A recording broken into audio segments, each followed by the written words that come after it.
Olá, líder!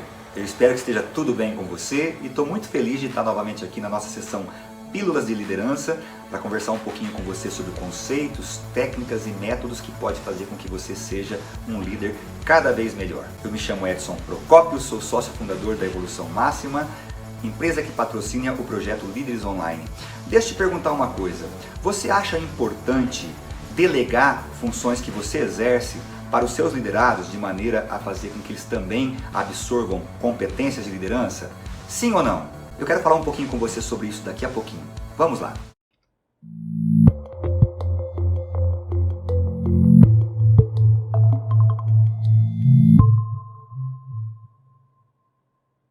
Deixa eu te contar uma coisa. Eu trabalho quase todos os dias, com grupos de líderes em diversas empresas do país. Quando eu falo sobre delegação, eu faço duas perguntas e é muito interessante que as respostas são absolutamente parecidas.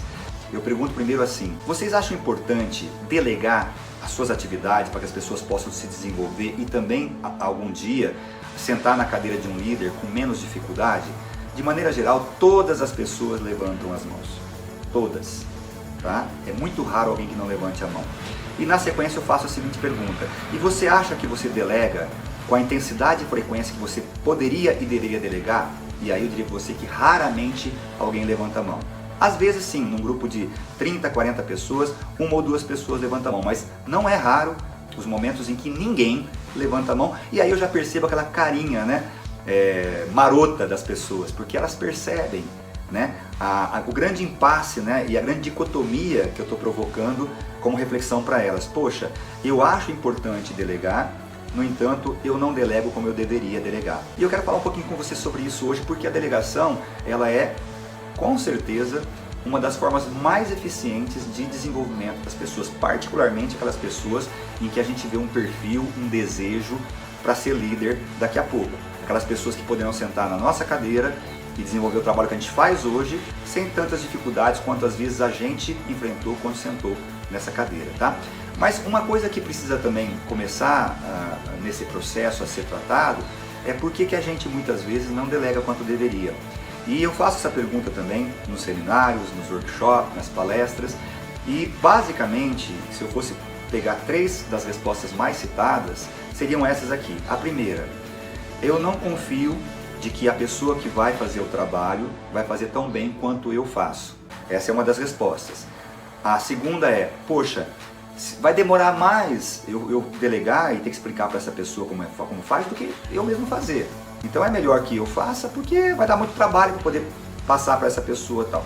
E a terceira é: poxa, eu tenho preocupação de que esse cara, ao receber a delegação da minha parte, ele possa começar a comprometer o trabalho dele, já que ele tem as atividades dele para fazer também. E eu preciso muito que ele não disperse, que ele realmente foque no trabalho dele. Deixa eu falar para você como é que a gente pode vencer essas três resistências internas que nós temos. A primeira, com relação à questão de quer fazer bem feito, faça você mesmo. Isso aí é até uma frase que a gente ouve a vida inteira, tá certo? Mas pensem bem, você quando começou a fazer isso que você faz, seja qual for a atividade, você não fazia tão bem também. Você precisou também de algum tempo, de uma curva de aprendizagem, para chegar no estado da arte em relação ao que você faz. Então, se você não for generoso a ponto de dedicar um pouco do seu tempo, para que essa pessoa possa aprender a fazer, e se você não confiar nela para que ela possa fazer o que você gostaria que ela fizesse, ela não vai conseguir fazer. Ela vai ter que sentar na sua cadeira um dia, sofrer muito para conseguir fazer o que você faz. Eu sempre faço uma pergunta na sala de treinamento, eu falo assim: quem aqui tem filhos? E aí sempre 30%, 20% levanta a mão dizendo que tem filhos. Eu falo assim: você delega seus filhos? E aí as pessoas dão aquela risadinha, tal, veja bem, tal. Não, você delega. Nesse momento ela deve estar na escola, com professores, ou com babá, ou com a vovó.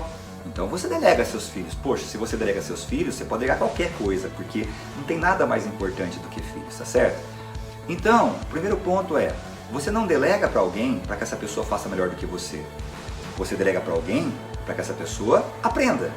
E é óbvio que no primeiro momento é natural que essa pessoa vai fazer de uma maneira menos eficiente do que você faz. Poxa, se você encontrar alguém que na primeira largada faz melhor do que você, das duas uma. Ou você encontrou um gênio pela frente, ou você precisa até revisitar a sua forma de fazer as coisas, tá certo? Então o normal é isso, mas veja, você não delega as coisas para poder receber tão bem quanto você faz.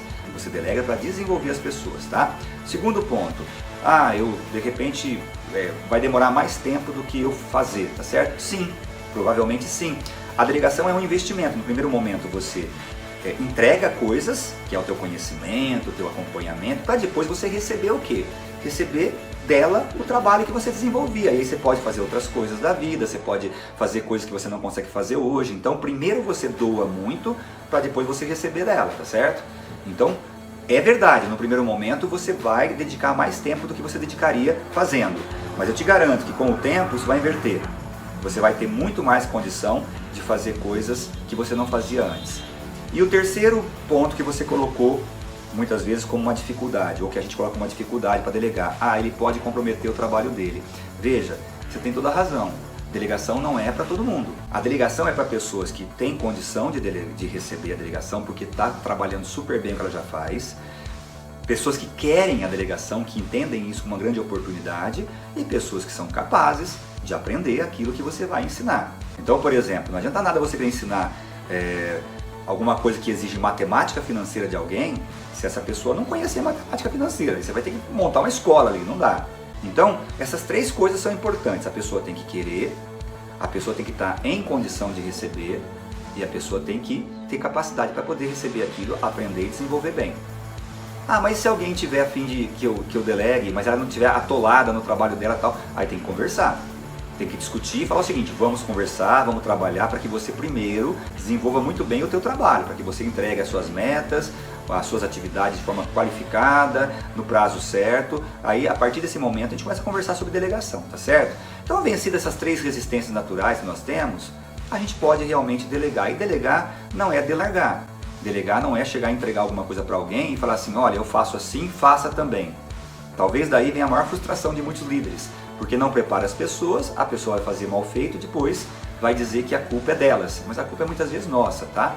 Então o que eu posso fazer? Ou o que eu devo fazer? Escolher a pessoa que vai receber a delegação é sentar com ela e começar a desenvolver os 4 As, o ciclo dos 4 As. Se você ainda não leu o nosso artigo, que fala sobre o ciclo dos 4 As, eu aconselho que você vá até lá no blog, leia esse artigo. Eu vou resumir muito rapidamente aqui, mas o legal é você ir lá, porque lá está com profundidade a discussão sobre os 4 As, tá? Mas aí, se eu tenho a pessoa certa que vai receber a delegação, eu começo alinhando tudo que ela precisa fazer, alinhando os riscos que ela vai correr, alinhando aquilo que eu percebo como mais prioritário naquela atividade, alinhando o que eu espero dela em relação àquilo, alinhando o que eu acho que é excelência naquilo que ela vai fazer, tá certo? Então o primeiro passo é alinhar. O segundo passo é apoiar. Depois que eu passei para ela o que precisa ser feito, quais são os riscos, o que ela precisa desenvolver para poder fazer bem feito e tal, é perguntar, e aí, o que você precisa de mim para poder fazer bem feito isso? E eventualmente, quando eu pergunto isso, podem vir respostas do tipo, eu queria fazer 2 vezes com você junto, eu queria que você fizesse uma vez e eu olhasse para poder... E aí, é muito importante que eu dê o apoio para ela nesse sentido. Então tá, eu te contei tudo que é importante, como é que é feito, eu te expliquei e tal, mas vamos fazer junto a próxima vez, você fica olhando, da outra vez você faz e eu fico olhando, te dou uns feedbacks e depois eu solto você. Perfeito, estou apoiando a pessoa. Isso é ser líder servidor, certo? Depois o terceiro passo do A é acompanhar de perto. Veja, se a pessoa está fazendo há pouco tempo aquilo, quanto mais eu acompanhar e mais feedback eu der para ela sobre o que está acontecendo, menor é a chance de eu me frustrar quando ela entregar a atividade já pronta, tá certo? Então é a hora de conversar, É a hora de acompanhar, de ver o que está sendo legal e depois, por fim, eu vou avaliar de uma forma um pouco mais estruturada. Eu sento uma vez por semana com ela, dependendo da situação a cada 15 dias, e vou dizer o seguinte, como é que está indo a situação? Vamos aprender juntos aqui. Vamos ver o que está indo legal, o que você pode melhorar e assim por diante. Se eu fizer numa delegação esses 4 A's de uma forma eficiente, se eu alinhar direitinho, der o apoio necessário, se eu acompanhar de perto, principalmente no começo, e se avaliar permanentemente o que está sendo feito para poder ajustar alguma coisa, dificilmente vai dar errado. O que acontece muitas vezes é que eu entrego a atividade para alguém numa situação de urgência, eu vou faltar no dia seguinte ou eu vou para um evento, e aí eu falo para ela em 5 minutos, aí eu não apoiei porque não fiz uma vez com ela, aí eu não vou acompanhar porque ela vai estar sozinha fazendo, e aí depois quando eu vou avaliar, eu me frustro porque a avaliação não é boa, tá? Então, Em suma, em resumo, tá? Um líder que não delega não está preparando os sucessores. E isso é muito perigoso, inclusive, para a própria carreira dele. Os próprios desejos dele de assumir novos projetos ficam às vezes comprometidos porque ele não delegou e não formou sucessores. Tendo essa consciência, eu preciso escolher as pessoas certas, as pessoas que querem, as pessoas que são capazes e as pessoas que estão em condição de receber a delegação. E depois disso rodar muito bem os 4 As. Se eu fizer isso, dificilmente vai dar errado. Eu usei isso a minha vida inteira desde que eu concebi essa questão dos 4 As e posso te garantir que não me arrependo nem um pouco, nem de delegar e nem de usar o ciclo dos 4 As. Tá bom? E aí você é um líder que delega? Você acha que esse nosso bate-papo pode ajudar você daqui pra frente a delegar melhor ainda? Conta pra gente, deixa o teu comentário aí, ajude a gente a melhorar ainda mais os nossos vídeos, os nossos artigos, o nosso ambiente de aprendizagem, tá bom? Um grande abraço pra você então, pra cima e pra frente. Um grande abraço, até mais, tchau!